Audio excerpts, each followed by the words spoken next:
Tonight on Mob Talk, 3 unsolved mob hits. Why did they happen and who was behind them? Our Dave Stratweiser and the Inquirer's George Anastasia have more.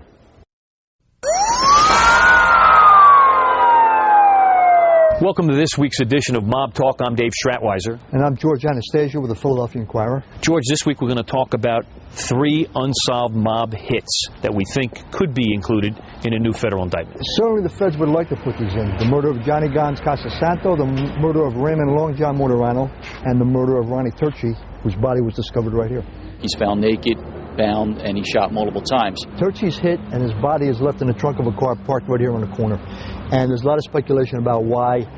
One theory is Turchi was murdered to send a message to Ralph Natale. Natale was the boss back then, but he had flipped and was cooperating. And in fact, an informant who testified at a racketeering trial in 2001, the Joey Molino trial, Peter Crumb Caprio, said that Joe Legambi told him they dimed out Ronnie to send a message to Ralph. Now, Legambi is currently the acting boss, and the feds would certainly love to put the Turchi murder in a racketeering investigation they're building. Whether they've got enough remains to be seen. All right, our old pal Roger Vella, wannabe wise guy who turns government informant, is driving down the street with somebody, and they said, your friend's in the trunk of the car exactly. right there. I mean, Vella is another informant who's provided circumstantial evidence about this murder. Like Caprio, he knows some stuff that was told to him. I don't think he knows firsthand. Roger Vella became a cooperator. Roger Vella is certainly somebody who is less than credible. I mean, he's testified a few times, and the feds are not real comfortable with putting him on the stand. So in order to bring this murder charge, I think they're going to need more than Roger Vella.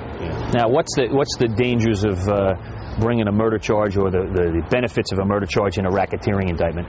Well, you put murder in a racketeering case, right away you up the ante because the penalties are stiffer. These guys are looking at serious time. And if it's a strong case, you might be able to flip somebody.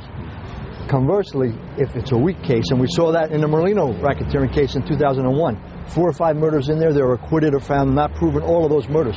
So it kind of undermines the case if you come in with half-baked evidence, which is what they did last time. I don't think the feds are going to come in with half-baked evidence. If they don't have it, they're not going to bring it. So they learned a lesson from the Merlino trial because the mob guys viewed that as a victory because there was no conviction on any violence. Exactly. It was. I mean, I remember they touted that as a victory, although Joey Merlino and Giorgio Borghese, who were doing 14 years, probably don't see it as a victory. But in terms of looking at a potential life sentence, I guess it is a victory. And I don't think the feds want to be embarrassed again.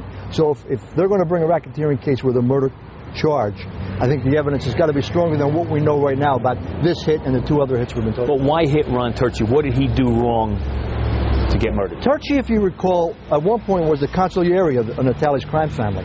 But Turchi always annoyed people. He wasn't a big earner, but he liked to spend money.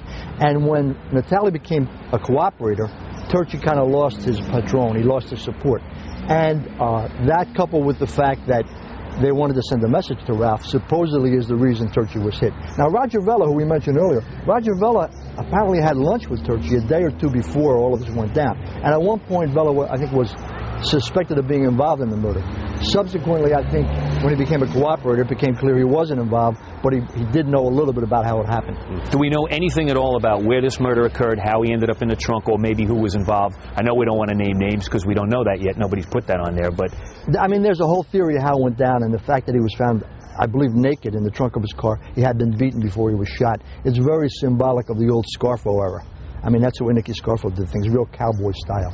And I think the feds have a theory of who was involved, where it happened. He was obviously murdered somewhere else, somewhere here down in South Philadelphia, and his body was put in the car and he was dumped. He disappeared on a Friday, and I think the car was found on a Tuesday. Yeah. Now, the naked part, there's always some kind of message as to how they leave the body. Yeah. Is there a message there? Well, I mean, that's always symbolic because it's somebody you're demeaning that guy by. He's stripped naked and then you beat him and you kill him. Yeah. I mean, we saw that in the wake of the Bruno hit. There were a couple guys brutally beaten and left that way. And this harkened back to that era.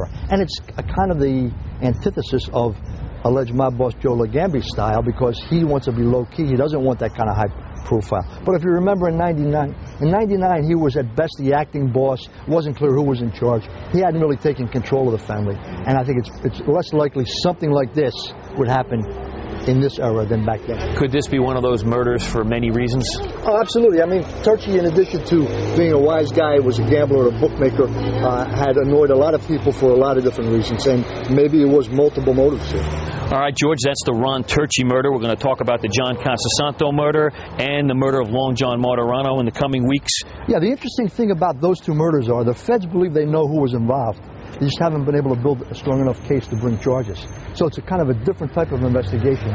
And if they can get the leverage, they may be able to give the cooperator who can give it all up. All right, if you want to see more about those two murders, you're going to have to tune in the weeks coming. That's this week's version of Mob Talk. We'll see you next week.